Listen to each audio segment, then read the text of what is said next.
let's start the meeting. I call the meeting to order. Let's look at the minutes. Getting already? Well, he's coming in ready to go. I'm ready to go.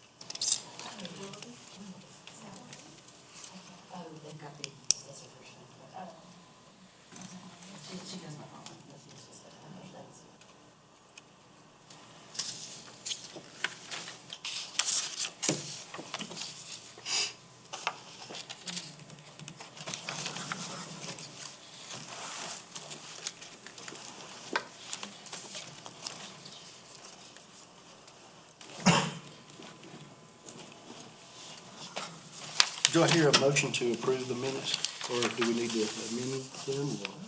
I'll make a motion to approve minutes as read. I'll second it. All those in favor say aye. Aye.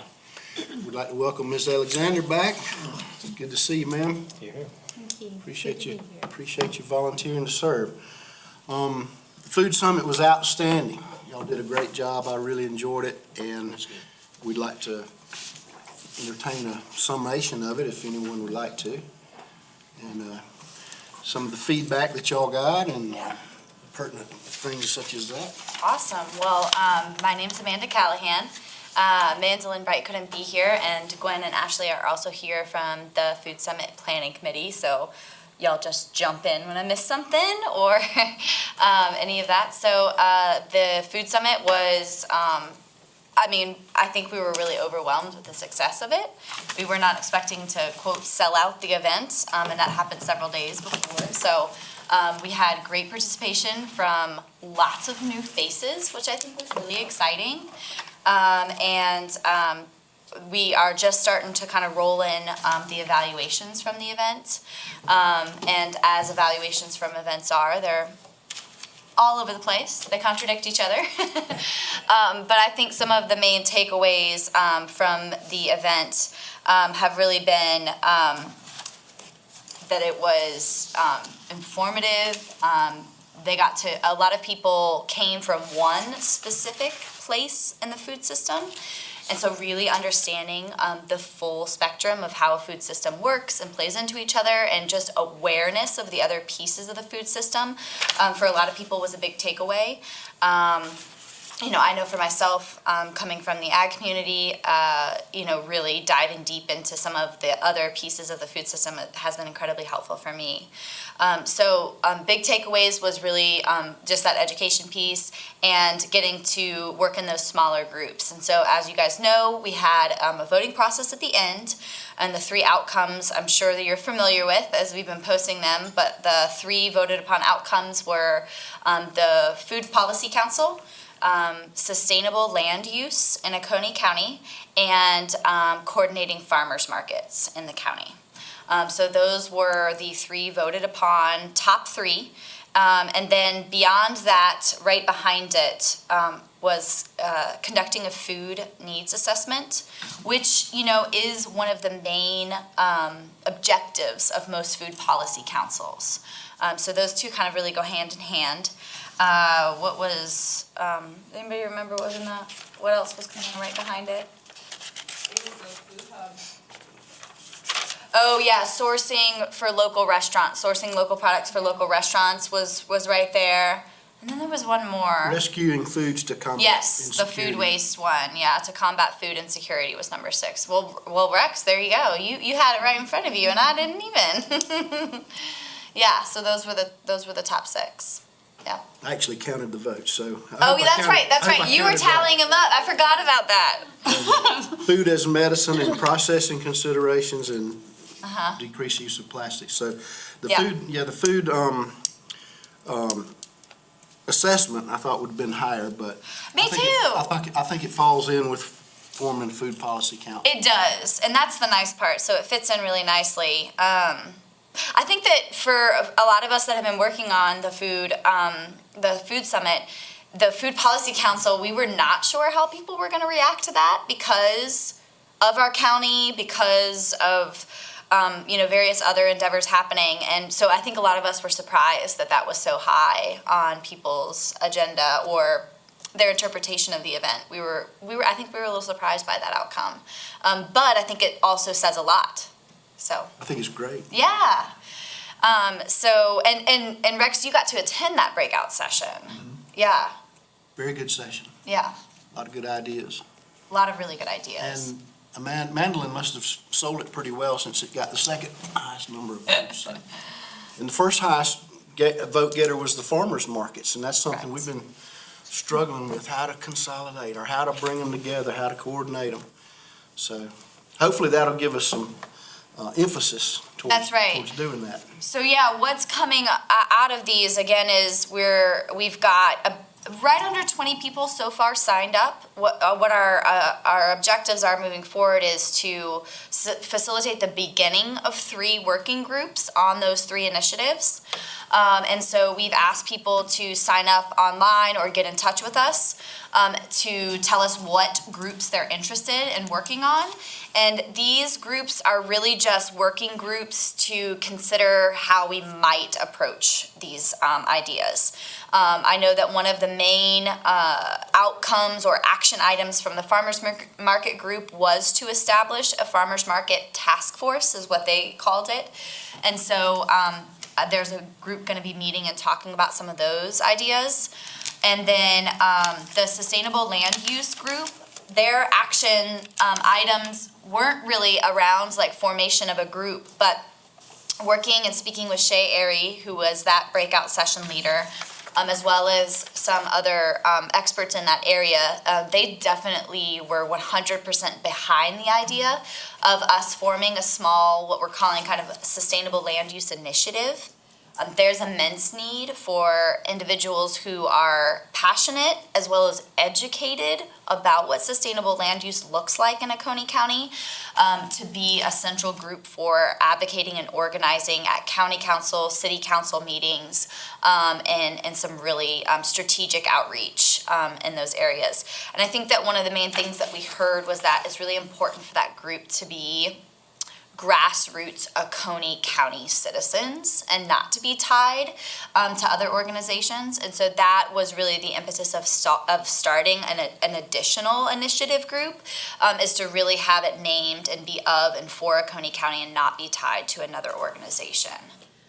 So that's some of the theory behind that. And then the Food Policy Council group is really just a working group to think about how we're going to start what a Food Policy Council looks at. So looking at and kind of sifting through, doing a literature review of all the models of Food Policy Councils, figuring out what seems best, who the players are going to be, and really just kind of sifting through all of the pros and cons about Food Policy Councils and trying to create something that feels like Oconee County.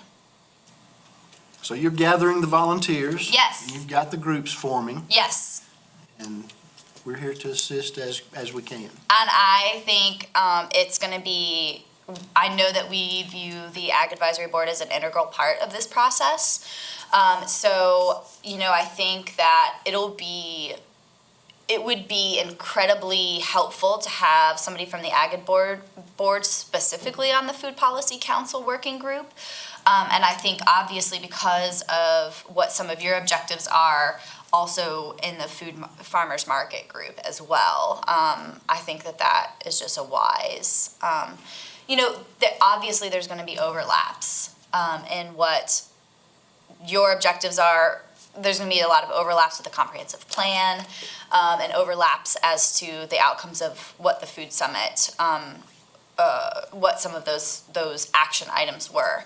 And so I think the part that we're so excited about is how much support we've seen from this group as an entity, especially as a county entity, and the support that you guys have shown us. And we want to make sure that all those communications stay consistent and we don't step on each other. We aren't trying to do 2 things at one time, right?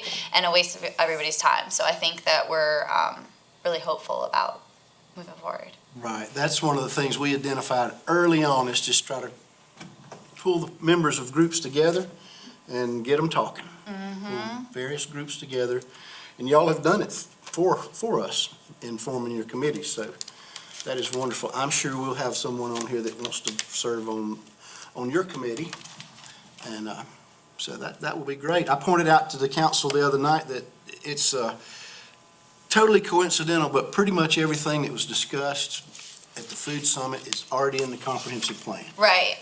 I think that's just powerful. That's none of our doing, but it's the way it worked out. Thanks to those who wrote the plan. Big kudos. Yeah, no.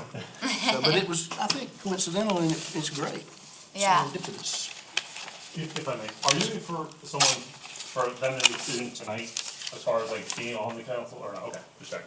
No, I think, again, so the idea is that this working group is going, if you sign up for the Food Policy Council, it's not that you're gonna be on the Food Policy Council. It's really just a working group to kind of help make some recommendations and guidance on what successful food policy councils look like, and looking at other communities and trying to figure out what fits best for Oconee County. You know, we had some folks come in from Columbia to talk about Food Policy Council, and their Food Policy Council in Columbia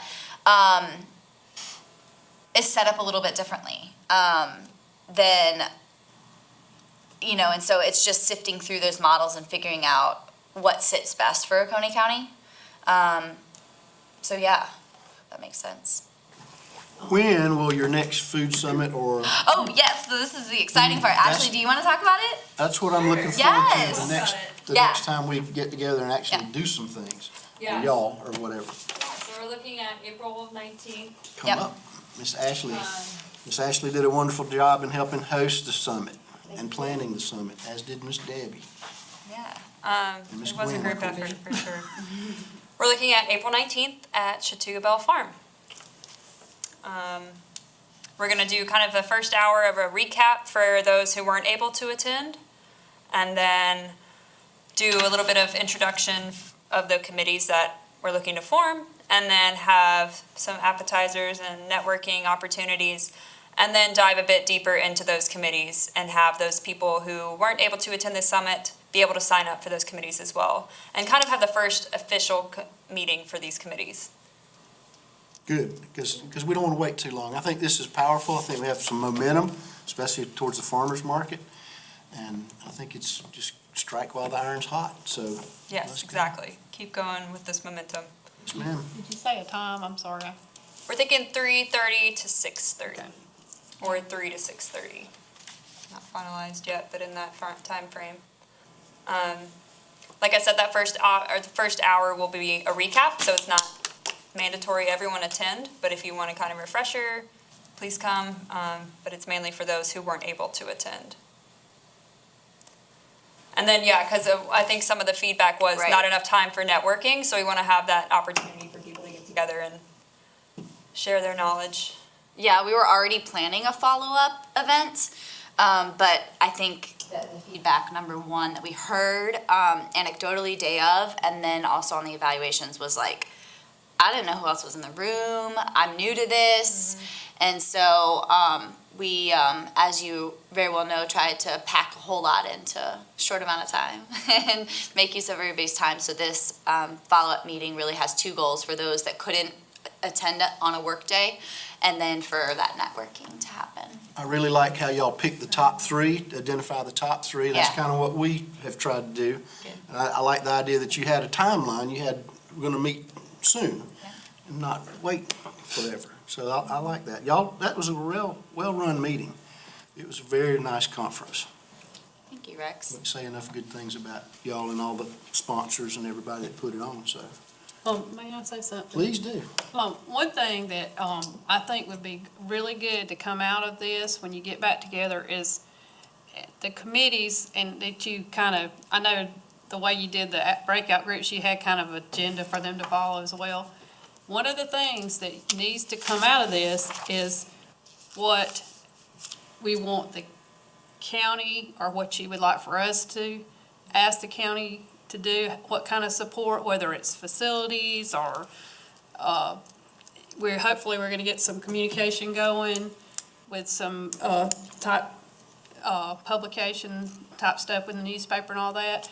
But if you come up with something that you can ask for us to do, it's a lot easier for us to, as a council, to actually take action.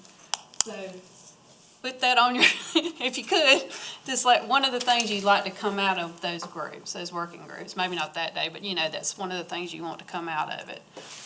I like that idea. And I know that you'll be working on the farmer's market group. Right. And so grateful. I'll make sure they do. That's right. You'll take care of it for us, but I like that idea. Just, you know what I mean? It's Yep. like, as you guide people around, and even in the food policy thing, I was thinking about council, is if or should or Yeah. will the county have a part in it, Oh, I think that the question of that is absolutely. Right, but I mean, you know what I'm saying, but that's what you need to. Exactly. Exactly. I think it'll, If we can transmit that through us, I think it goes it goes a long way, so, that's awesome. I love that. that's the kind of thing I'm talking about. I think, don't y'all think that? I like that they had an action Yeah, and if item in each committee, you each include us subcommittee. in it, it'd be nice. You had a desired action item or items, so that's, yeah. We want to take action, we want to get some things moving. Okay. Anything else you'd like to add or anything? Well, thank y'all, ladies. Ma'am? I heard you were coming. I'm glad you did, and I'm glad y'all came, and we appreciate it very much. So keep us in the loop, keep us informed. Tell us what we can do. Thank you. Thank you very much. Thank you. And hang around, we'll talk about some more fun things. Like the next item is the agricultural and county-owned lands. Do we have an update? Sure, so, the back of your backup material, or in the middle of it, there's a map, I like it. Yours is in color. a map which is in color.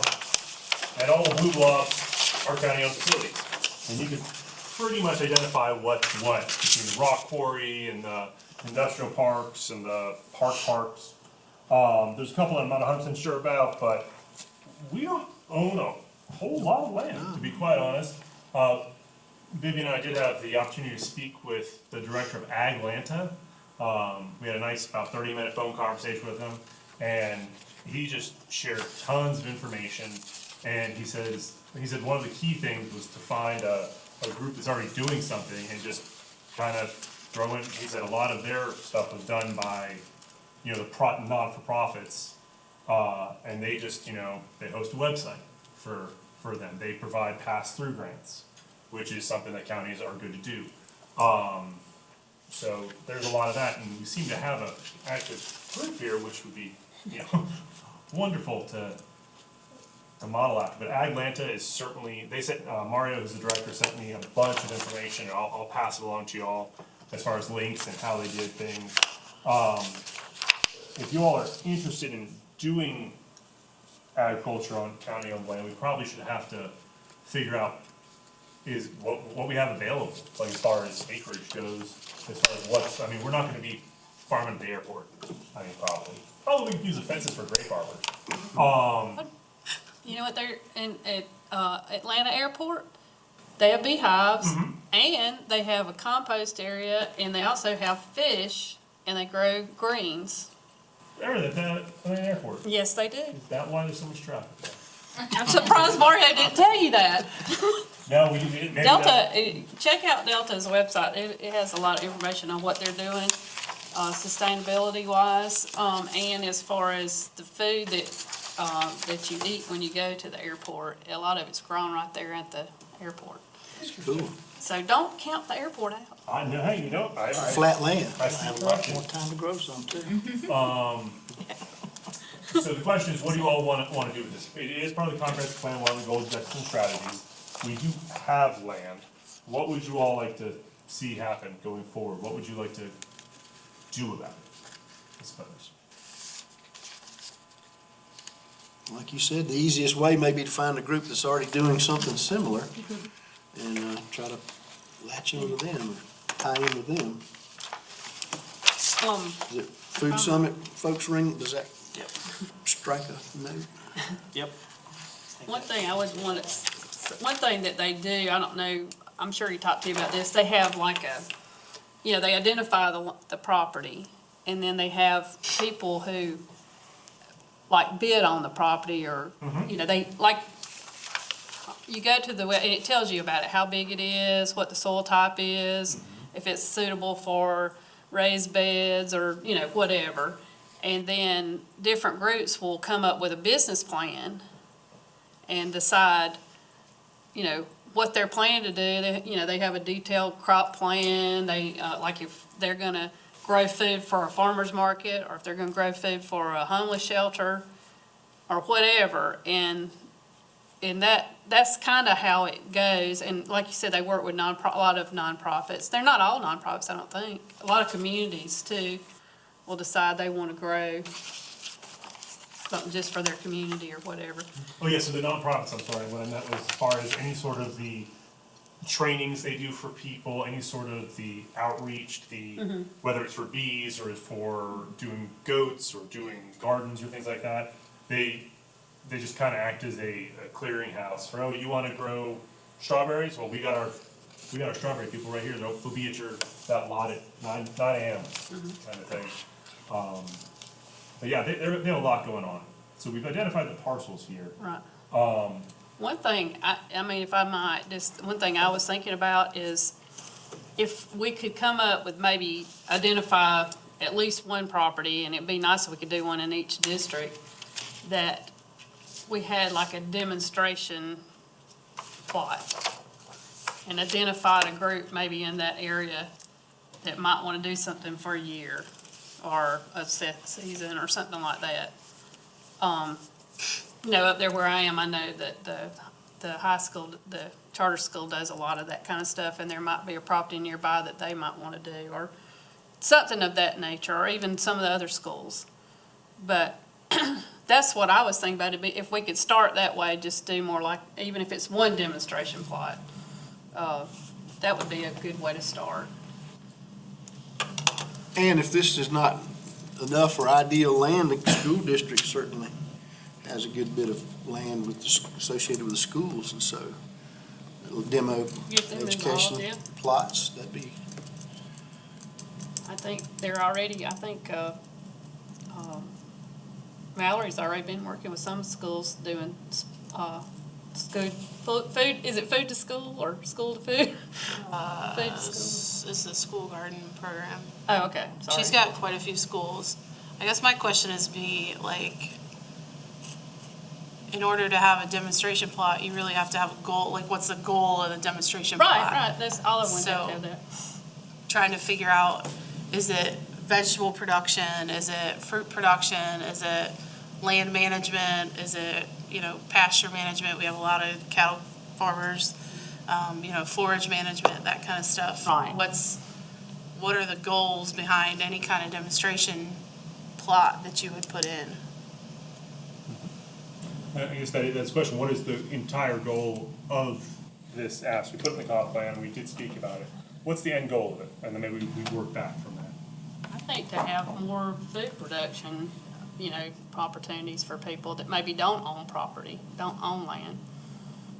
we've identified that adequate produce at the markets is hit or miss, and could be more robust, and one of the components of the plan was education for the younger folks, and demo farms, demo plots would surely do that. It could do both things.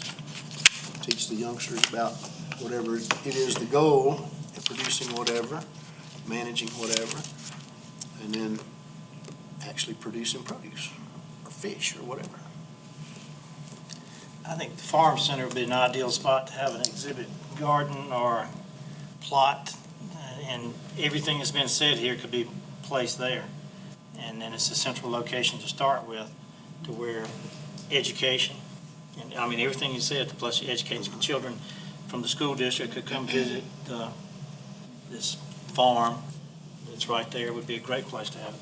Well, I think they wanted to do that, and I think that was mentioned early on, and I was thinking the same thing, but I read my number 5, it says county-owned land, so I didn't go there, but I did mention school lands, but that's sort of county owned, it was school district managed, whatever, but I think the farm center's ideal.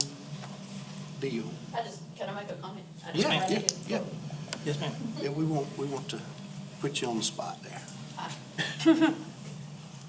I think that we're all forgetting the reason we're in the business, and that's economic development. I think your goal of any activity that is affiliated with agriculture should be economic development. If it's a teacher who is interested in selling lettuce or whatever it is, don't forget that focus, because that's what the farm center is for.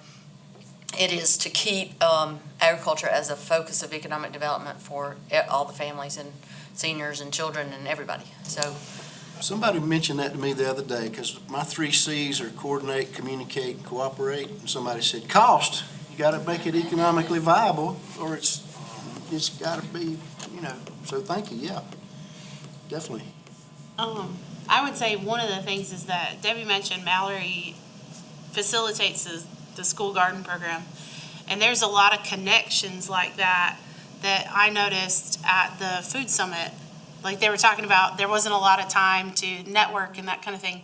There are so many awesome things that are already going on. Instead of us trying to develop something new, is there a partnership with that school to garden program that could be had? Is there a partnership with the Oconee Cultivation Project that we could help promote more than we've done in the past? Or how to, I guess, engage more in some of that stuff. There were so many people at that food summit, and I looked around and I was like, there's like 10 Clemson Extension people here, and I don't think anybody knows. I'm probably the only one that anybody's seen before. Like Lance Beecher was there, who is our aquaponics specialist, who talking about, doing tilapia and lettuce and all that. There's such great resources, and we have a lot of these little pockets of that. If we could get behind some of those that are happening already, just like with the food summit. Yep. 3 years ago, South Carolina Department of Agriculture came to Oconee County. I can't remember the person's name. The lady was in charge of it. Went to every school in Oconee County trying to get them to put in a school garden. She had one participant. It was offered, grant money was available to fund it, pay for it. They had to do the work, but they would pay for all the stuff at the garden. So that's just something to remember, that there's another, entity that's out there that's trying to do the same thing. Yeah, a lot of the teachers don't have the time Yep. to do that. But if you come in, what we found is if you come in and offer to teach, Yep. they're more than happy to have you come in and teach that beekeeping or honey tasting or pollination, station, whatever you're gonna do. So if there's a way that we could have mentors like they did with the Bee Cause, I mean, that's an illustration of exactly what's been happening, is they've got a mentor with a teacher, and those teachers just don't have the time to manage those hives by themselves, and so there's a disconnect. And that's a really difficult thing that we've seen happen over and over with all sorts of different projects, because teachers they have so much on their load already that asking to do one more thing, unless they're like super passionate, and even if they are, it's still hard to add that extra thing. So if we could make those connections and kind of foster that, yeah, What's a dog sign in front of them? yeah. Well, I'll give you an example, and you spoke about the bee calls. That happens, and part of that, what my feeling is, I know adults that don't have any kids in school that don't have property to put beehives on. If we had a property that they could do a community bee garden or bee hives, like they do they have one in Charleston, and it works great. It's people that live in apartments or don't own their land or live in a neighborhood that can't have bees. And that's the kind of thing and these are adults. Well, those adults might volunteer to be a mentor for the high school or the whatever. I like getting young people involved, but there's a lot of adults out there that want, and they're looking at it as a extra income. You know, a lot of our beekeepers don't have enough room to have a commercial area. But if they had more opportunities to put their hives out, they would be able to generate more income. So I'm thinking, you know, there's a connection there, but we're talking about adults, a business opportunity for them. The way I look at it is, we need people to work and people to organize. And, people that has time to do that. And the only people I see out there that's got time to do any of this is maybe some of you retirees that are not working jobs, but loves to garden, that will want to come out and say, you maybe have a senior citizen group or somewhere. I mean, you know, I'm not talking about the ones that's 90 years old like me, but, you know, the ones that's able to bend over and hoe out the corn rows or something. But if you had some senior citizens, somebody that's, you know, that would take an interest, and I think there's a lot out there, maybe some retired teachers that have gone to the agriculture part. I mean, but we got to find out where they're at. And it looks like to me, you're going to have somebody, if we're going to start a garden, you got to work it. Now, I don't know if any, you know, I know my garden, I've got to be in that thing at least every other day. Some, you know, and you're going to have people to just organize and plant and maybe get in with the school systems and let them be the mentors and do this. If we can just find out where these people are and how we can get them together. I read about a group the other day that just helped a group of volunteers, a neighborhood that helped another group clear a bunch of land. And I was surprised how many they turned out, like 30 people. And they got the work done too. I mean, it wasn't just easy stuff. It was cutting trees and pulling vines and stuff, chipping it up. So, yeah, so we have to coordinate and communicate and find the folks and identify the folks, like Carrie said, and try to get them in the right mode, plugged in. That brings us back to the big picture, and the big picture is all these are great ideas, we're going in 15,000 different directions, but we need something to bring us together. A clearinghouse of information, a clearinghouse of different entities, somewhere that all this can be put in there and sorted out so we don't redo like Carrie said. But, you know, to me, if it's ag center, whatever it is, wherever it's gonna be, we need that culmination of all those ideas in one pile, and then come out with the ideas that can work, because everybody's got good ideas. And ideas are, don't get me wrong, folks, ideas are a dime a dozen. But if you don't implement them and act upon them, then they're useless. Whether it's the food summit or something I plan to do at Chattooga Bell Farm. I can have a great idea, and if we don't move forward with it. But along with what Gwen said, it takes financing, it takes the willpower and determination for people to get things done. But I think the first big question we need to answer is how are we going to get this information in one spot? How are we going to consolidate all these ideas and then move forward with a plan of action? And is that going to be through this board? Is it going to be through the Ag Center eventually, or what's it going to be? Because I mean, we can beat it around the bush every time we come in here, but then what? We looked at the calendar for the farm center one time, and there was, I guess they just hadn't updated it. There was nothing on there, and I think I reached out to some of y'all asking if we can put events or give them to someone on your group to put on the calendar. We would be more than happy to be that home base. A central repository. I think everything we're talking about, if we can lean it towards the farm center, just gives more power to the farm center and to locate in one consolidated spot. Yeah, we'd be glad to start, as you're aware, we didn't sign the lease until a year ago in November. So it was difficult for us to, go too far out. Right. But now that we've got that settled and we're getting ready to do some, infrastructure work, hopefully we've got some things now divided up and we can get to work on that calendar. We've got the first 4-H, there's a 4-H event, 2 weeks from now, I believe, that we just shared today, so. Yep. It's getting out there.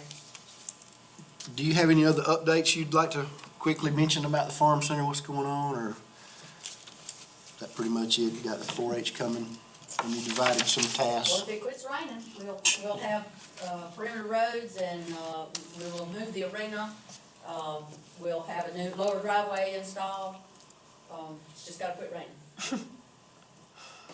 Good, okay. Well, since you said move along, we're halfway through, so let's move along. Number 6 is, thank you, y'all, agricultural setbacks.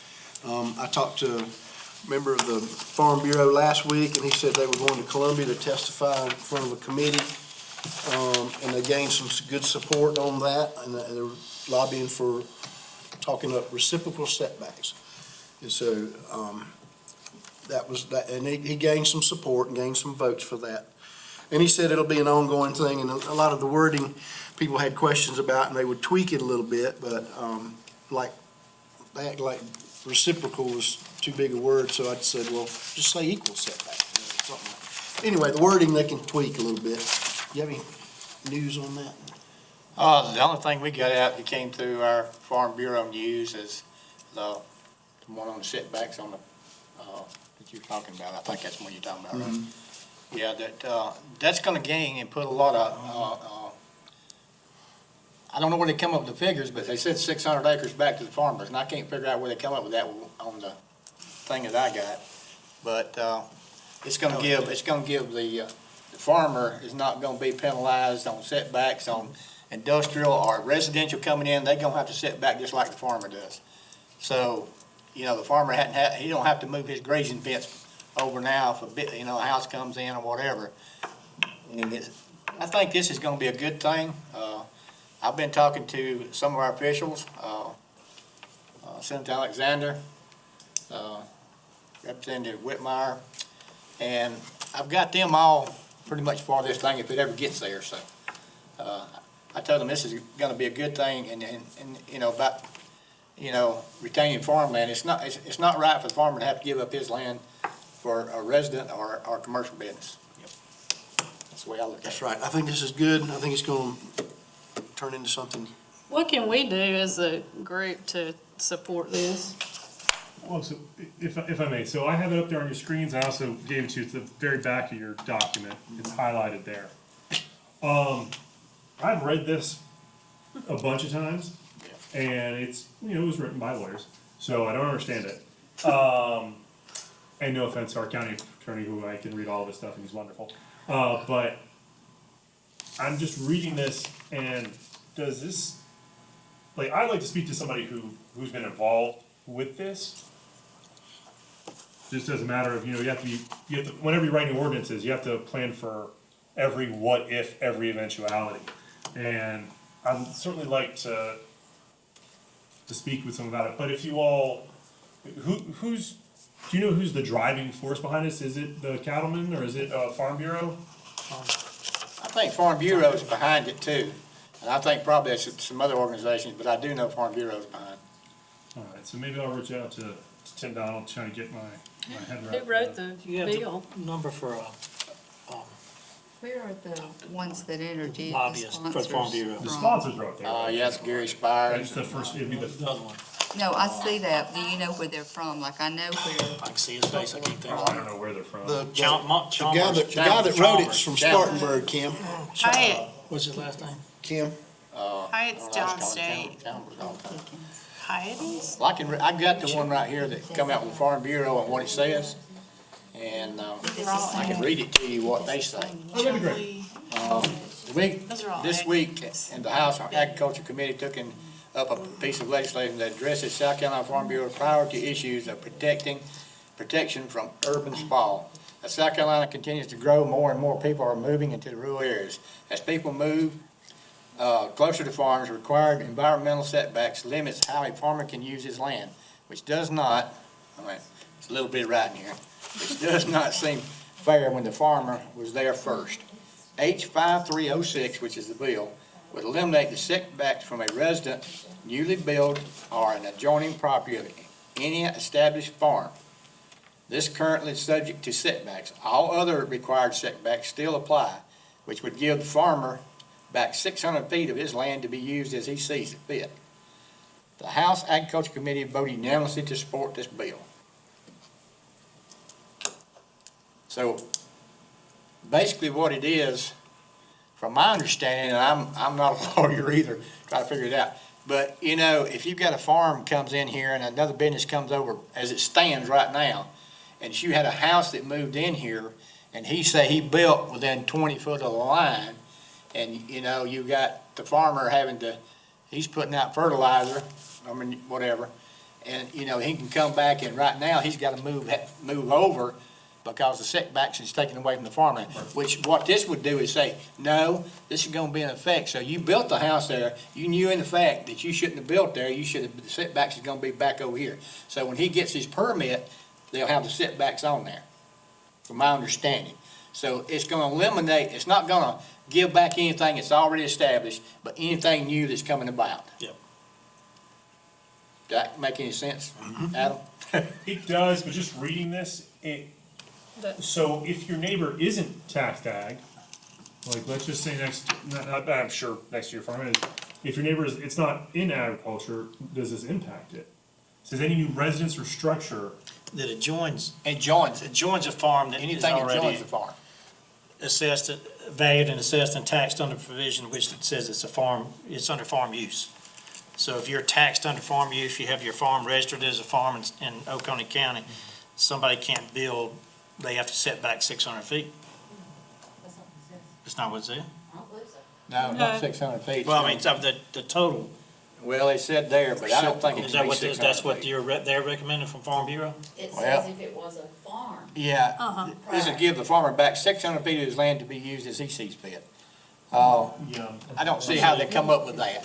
I think It's if just- it, I I don't think what they're understand that talking part. about, and it doesn't say, but what they're talking about is to say if you have a chicken farm and you have a mandatory setback, that the resident can't come in and build their property and make you move your Move your setback. move your, chicken farm because they came in and built a house next to you. That's what they're trying to get to happen, but I'm like you, it doesn't really say that. If he buys a farm, but if he buys, no, I'm sorry, I don't mean to interrupt, but if you read it carefully, if he buys control-free property in Oconee County, that does not apply.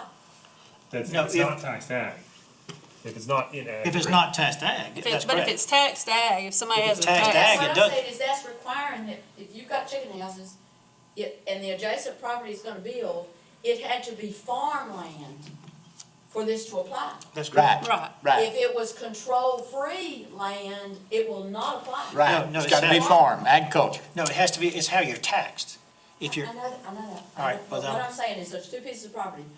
We have a neighbor, Mhm. and he is currently taxed ag. But he is not a, let's say that he passes away, he's not zoned ag, and there's no telling what his family may wanna do with it. So they sell it to a developer, and it is no longer taxed as ag. That reciprocal setback will not apply to that piece of property. that's, as the farmer, as the previous farmer. That's correct. So it's a, But that's a, So you're what not this is affecting referencing, every farm- the farmer. what this is referencing to, or am I misreading it, is that here's the farm piece probably like you're talking about, here's somebody buys over here, they have to have the same setback that you have setback for. Only if it was ag land. No, not the new property. yeah, that's what she's saying. If Yeah, it, if it if was- it turns over and becomes unagricultural, then that doesn't apply, which is a bad loop. And that's based on how you're taxed, not on how you're zoned. Right, The correct. taxes are And on, there's a lot of folks that don't have it, not using it as ag. Farm use, farm use. So, so looking at D, going down just below where I highlighted, it says B, C, and D. It says the provisions of the section apply to any new residence or structure. And, That's just, Has not been issued. which means like, that's new. So Yeah, they- if the issue is the setbacks, I guess my question is, and this is kind of what I was thinking before I saw this, so the issue is the setbacks. Why aren't we addressing the setbacks? We're at the DHAC level where they sit. Well, they do have a setback for, Right, and if that's the issue, setbacks are the issue, then why aren't the setbacks being addressed? Yeah, So they're what not. this appears to be, and I don't understand this enough to be fully cohesive on it, but if this is addressing an issue that somewhere else in the document, in this big book of ordinances, is where that issue is, why don't we poke at those? But that's just my thought. But I would very much like to see if Tim Donald or somebody else would be available to come speak to us and visualize this for us. I'd love to see like just a drawing, like what does this mean? Cause just from all this conversation, I don't know that anybody fully has their head wrapped around it. Unless there's someone who does. And it doesn't mention the setbacks, like exactly No, like it you doesn't said. It mention the doesn't mention numbers, so where is It's that? a reciprocal setbacks, which is the fourth line down. Which I believe speaks to 250 feet for CAFOs or 500 feet for spraying fertilizer, things of that nature.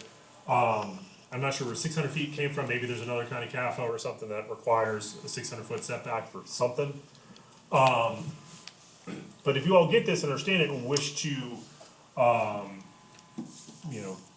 we can certainly send a letter to council if you'd like to, in support of it, if that's what you all would like to do. But maybe we can find someone to come really explain this to us. Or I can figure out how to get it explained. Maybe Mr. Root could look at it also. Yeah, I don't know that he may not want to comment on state law, but I can certainly ask him, yeah. Yeah, we can find out more information. So I can bring some of that back to you, at the next meeting as far as like, That'd be a good idea. what does this look like? What is the physical of it? Is it, because there's, a lot of the county is tax ag and people just do that because it's a cheap way to invest in land. But if it's not, then, I'm just trying to make sure this isn't pit farmer against farmer. Let's find out some more information and discuss it again. Okay. And let's go on to farmers markets. Something I didn't mention the last time or before when we talk about farmers market is I listen to different radio stations and they'll announce, and this is a Greenville station, announces brought to you by the Anderson County Farmers Market, and then they go into the news, weather, sports, whatever it is. So why don't we do something similar? Why don't we ask for the means to maybe get a sponsorship on the radio spot like we've talked about before? A little blurb on the radio. To do an ag minute or something of that nature? And mention the farmer's market or sponsor some small thing brought to you by the Heritage Farm Center, whatever. Well, so we wouldn't do that because that would be between the farm center and the radio station. And I believe they already do quite a We've bit got of that. brought to you by Oconee County government on everything you see. Sure, and we could ask to, if we formulated a plan to say we're gonna promote all the farmers markets, we couldn't just pick and choose. We have to, all four farmers markets. Brought to you by Oconee Ag Advisory Board. By Oconee County, correct. And they would, we could certainly ask if we came up with a plan, if we all wanted to formulate a plan, and maybe we wanna reach out to those farmers markets and see if that's, something that they are looking for, as a whole. But yeah, advertising ag and having ag information is definitely good. I don't know about advertising one particular thing, but I like the farmer's market idea, as a whole, if they're interested. But it's not just an ag minute, just, brought to you by, certainly works. Anything else on farmers markets? We know we discussed earlier, we wanna try to make them work nicely together and bigger and better. And what can we do to keep folks from taking their product out of the county? They're not getting adequate traffic here, so they're taking their high-end XYZ to Greenville, Easley, Travelers Rest. How can we do that? And I'm asking the audience too, what does it mean, make the farmer's market work? What are we trying to accomplish? Does anybody have something out there? Or what are we trying to accomplish by saying we're trying to make the farmer's market work? Anybody? I know what my definition is. Okay, so I've been here 4.5 years now, and I inherited a methodology with farmers markets. I don't really understand it. There's 4 farmers markets in the county. There's the Foothills Heritage Market, there's the Walhalla Market, there's a downtown Seneca Market, and there's a Westminster Market. Seneca, downtown Seneca and the one in Westminster are very passive. They don't provide any promotion, they just allow growers to come set up on the days that they say that they're open. Whereas you have like Foothills who will promote their growers on their Facebook page, they take a much more active role. 2 years ago, the Walhalla Market came to me and asked for some guidance to revamp their market, because for the first year, there was never a grower. It was on Main Street in a parking lot, and I went by there all the time on the way to work and on the weekends, and there was never anybody there during the farm times. So they revamped, moved it to the auditorium, moved it back to Saturday morning where it had been on Saturday morning before. And they have been very successful the last 2 seasons. Not huge, I mean, they have between 6 and 8 vendors on average. Small little growers, they only do 3 months out of the season. So we have these 4, 3 of which are all on Saturday mornings. Because from a consumer standpoint, that is the typical farmer's market day. From a grower standpoint, it's not always the best, because if you've got multiple markets on one day, it makes it harder to go to them all. But on the other hand, you've also only got limited amount of customers, so you don't want to have too many vendors selling, like if you have 5 people selling tomatoes, they're not all going to sell out. So there's this balance that has to happen at some point, based on customers, based on producers, and you've got to kind of come somewhere in between. From my aspect of kind of seeing all the different markets, I just had one of the growers in my office today.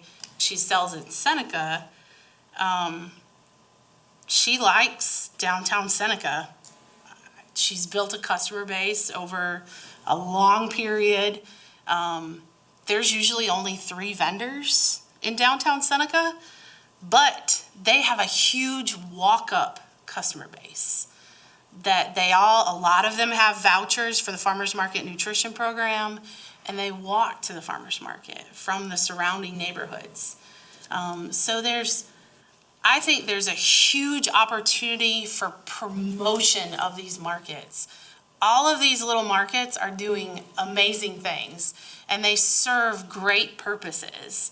And I think if we could come together, which with this Farmers Market Task Force, and really promote these markets, I think that would be so successful.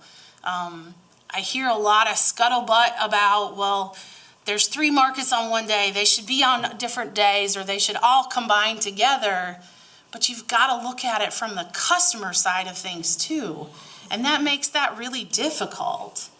So if we can support and get more people in the community to know about these markets, we can build these markets without having to try to push them in different directions.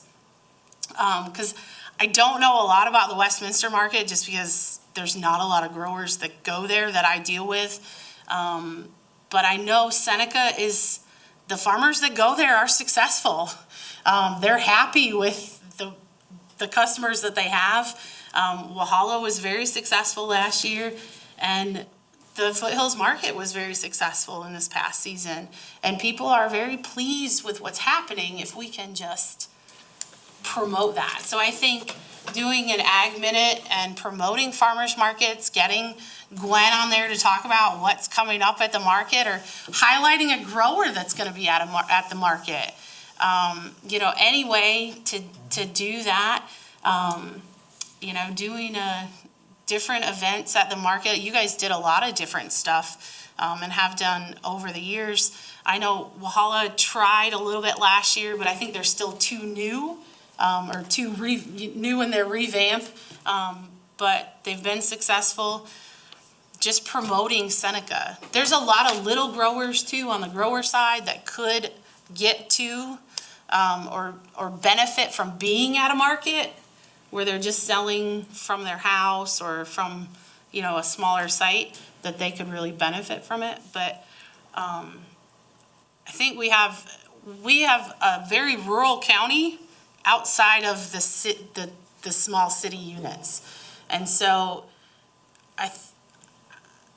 it's really nice that we have these markets. Some people are willing to go. I know I've talked to multiple people on Saturday mornings who have gone to, 2 or 3 of the markets on Saturday mornings because they didn't find what they wanted at one market. And that's okay, but some people are just not willing or can't.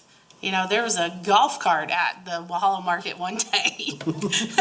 So, I think promotion is a big thing that's lacking because none of these farmers markets check a box for a municipality.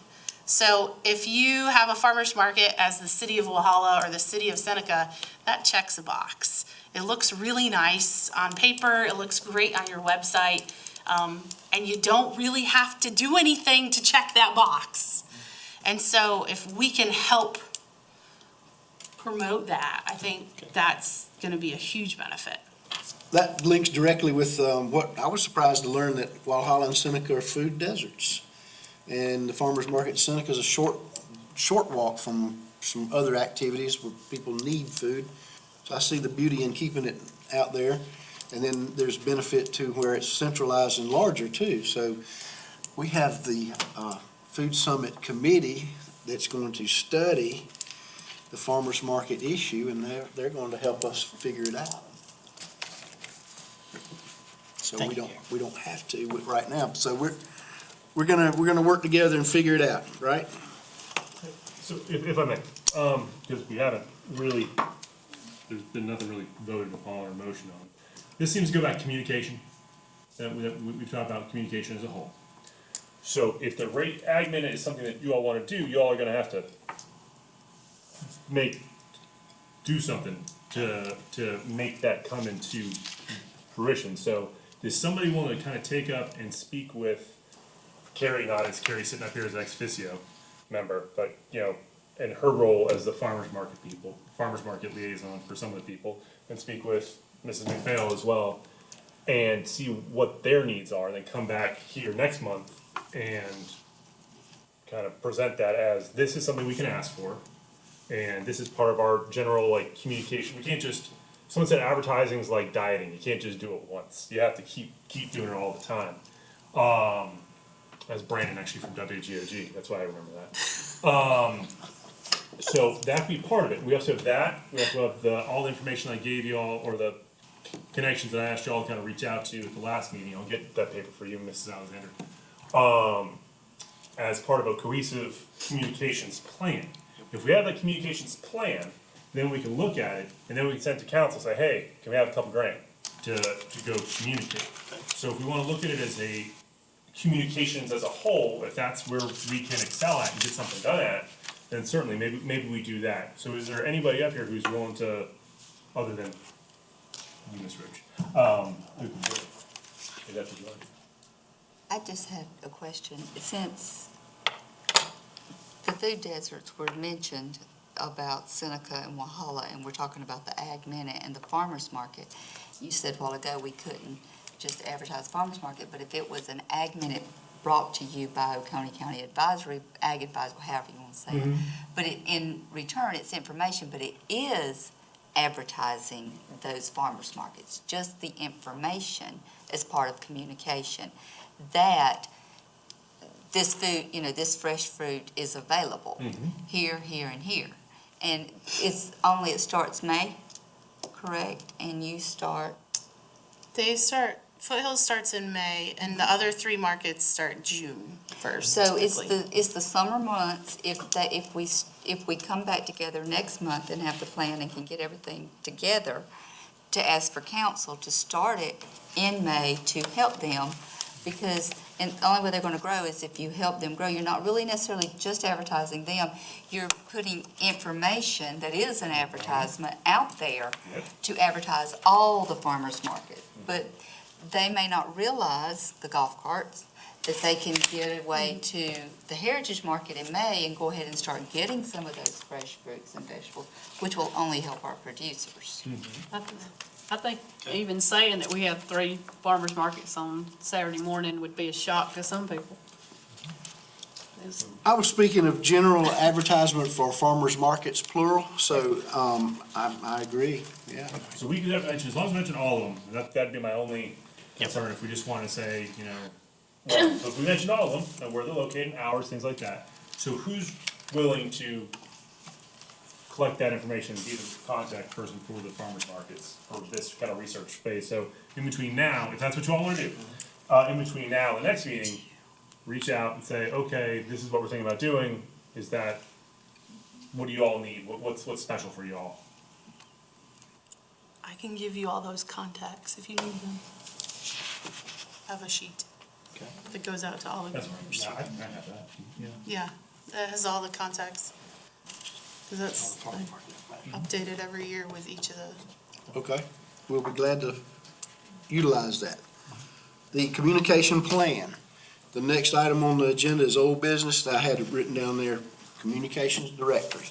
Is that what we're talking about, is this the communication plan, or is this Yeah, I think that'd be part of it, certainly. component? Can you send it to me on, digitally so I can add to it, or? Sure. Be easier than me Did we have sending you people scribble. sign up besides me for different ones? I think Mr. Holyfield signed up for a couple, Mr. Land signed up for a couple. Did you come up with a communication for these groups? What were you What we're asking, gonna, Debbie? actually what we're gonna do? You said you were gonna come up with I was like gonna try to work with talking points, I didn't. Did y'all reach out to anyone? No, I was just, well, I haven't, I talked to the beekeepers a little bit, Oh, good. and they're anxious to hear what we plan to do, so. Okay, I will, I have a meeting Thursday too. okay, I'll try to get some, you know, what we're looking for here. Okay, as a reminder,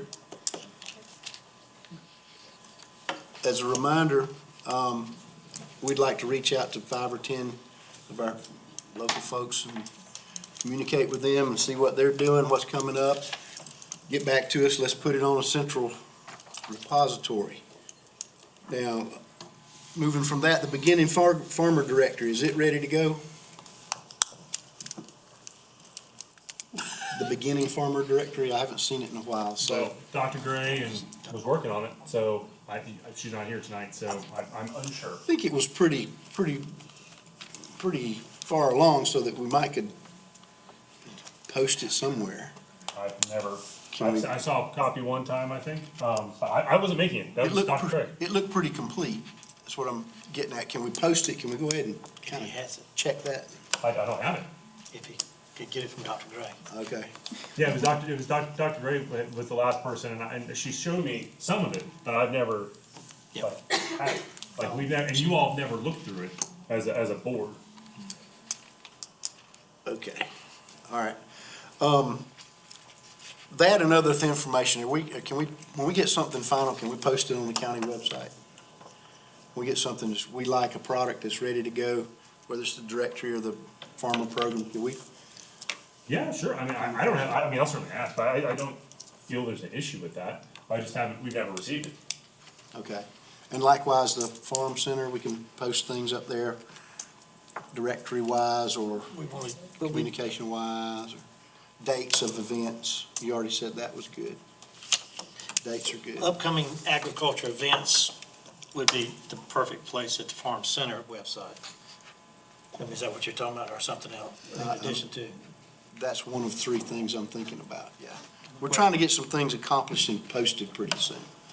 So dates, yeah, upcoming events, we know we can do that, so. Okay. All right, remind each member to attend the group's meetings and report back to us and write some news articles, write some things about what your group's doing. Write the editor or Dear Willie or somebody. Let's get the word out. Any other old business? New business, the Clayton, Georgia Food Distribution System invited us to tour over there. If members would like to go, we can coordinate a day. If I may describe what it is first, to make it so everybody understands what they do over there. It's Raven County Food Bank, is actually North Georgia Food Bank, which is based out of Athens and Raven County and 3 other counties.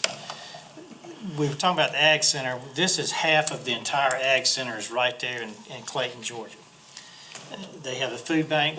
They distribute 80,000 pounds of food a week. Out of that facility, they backpack school lunches. 800 of those a week go out during school time. They have a teaching kitchen, a facility where they can teach, just like we're talking about in the regional plans of the Ag Center here for Oconee County. They have a processing facility that's there. They have a quick freezer. So just say a farmer had excess potatoes. He could bring them in there. They would peel them, wash them, slice them, quick freeze them, bag them in 5-10 pound bags and put them in their freezer till you decide you could sell them. That facility's there.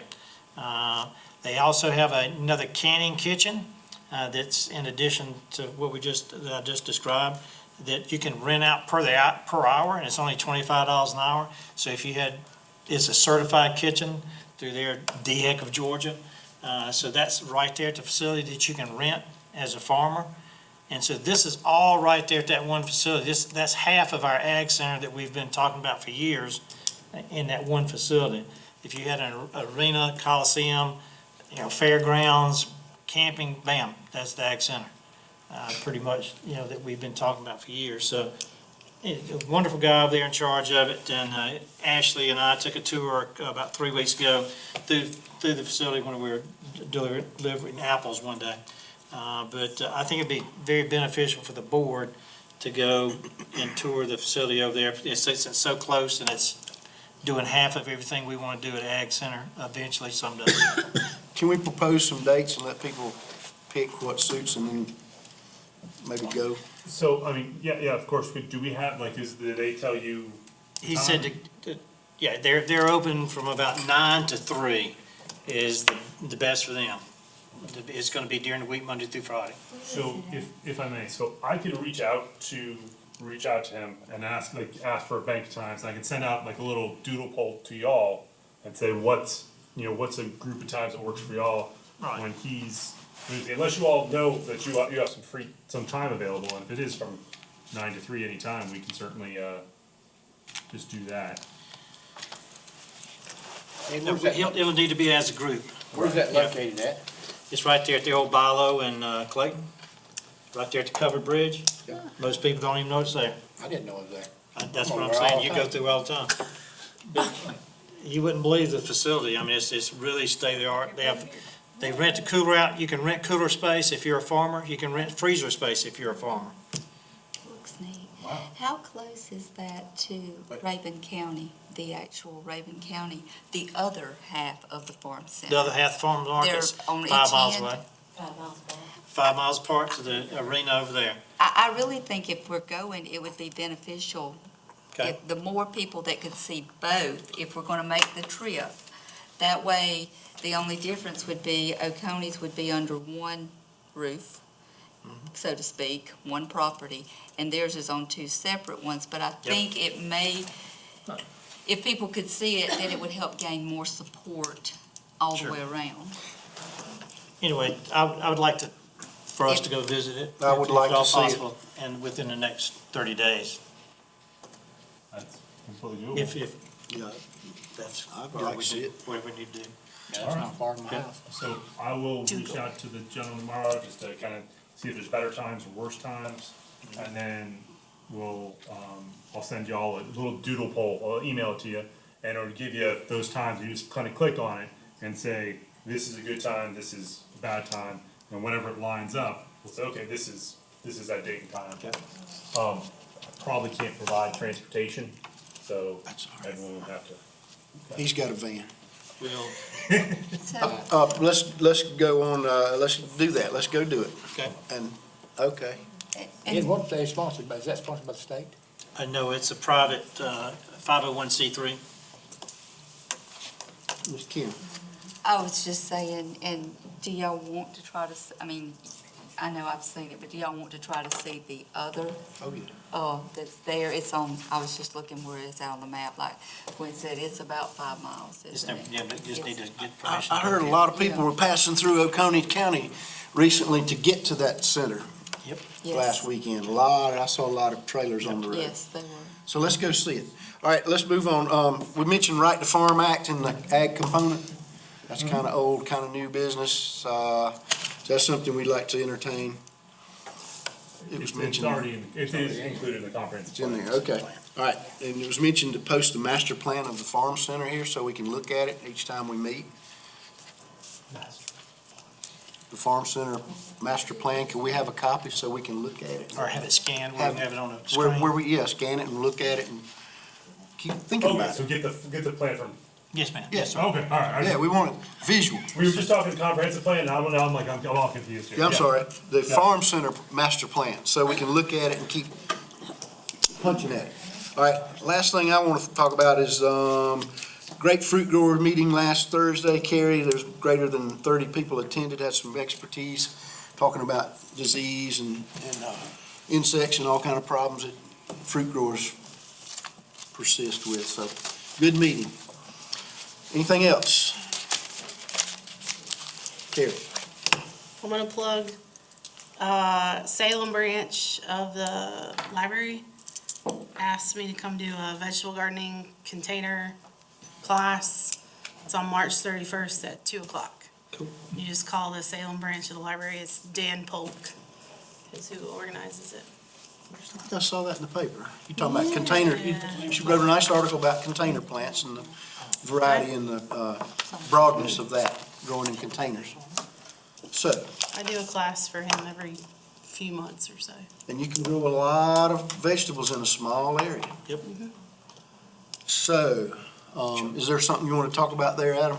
No, this is just the food bag, I just happened to be scrolling through the site, this is when Mr. Lamb was speaking about. Very cool, of Northeast Georgia. Oh, that's the one we're talking Our about. livestock agent starts on March 23rd also. It's Do we Chris- need to do anything to welcome him, or?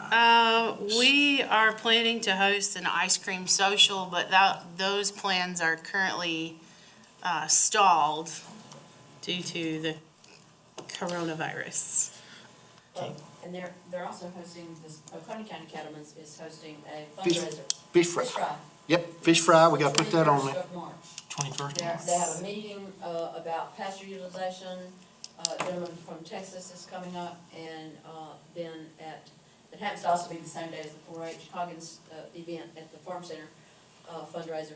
But, and then they have a fish fry that is open to the public. They just ask that y'all let them know, I think, kind of so they know what to That's fair. expect. And all the proceeds go to support the livestock shows at the fair. The date is when? 21st, March 21st. March 21st. That would be like a week. And where is it gonna be? It's gonna be at Dot's Kitchen in Westminster. Oh, Dot's Kitchen. And proceeds go to, Proceeds go to support the livestock shows at the fair. right, so the cattlemen are supporting the livestock portion of the fair, which is fantastic. Yep, So we need to go eat some fish. yep. What time is the 4-H event? Oh, you'll have to go home and look at our Facebook page. I'm sorry. The brain is fried at this point. Beekeepers' monthly meeting is on Thursday at 6:30. If people are interested, they could come and visit the Beekeepers Association. It's at the DSS. Doing it for $10. Yes, $10 dues. They do a potluck dinner. They're gonna have a presentation about comb honey by Trent Smith, the current president, this month. That is this week? This week on Thursday? Thursday. Yep. Thursday. 6:30, At the, DSS building. okay. All right, well, let's try to post these good events and get some turnout. Thank y'all for coming. Good meeting. Thank you, ladies, for talking to us. Thank you so much. Let us be included. Make a motion to adjourn meeting? Second. All those in favor, follow me. Yeah. See ya. Thank you, everybody.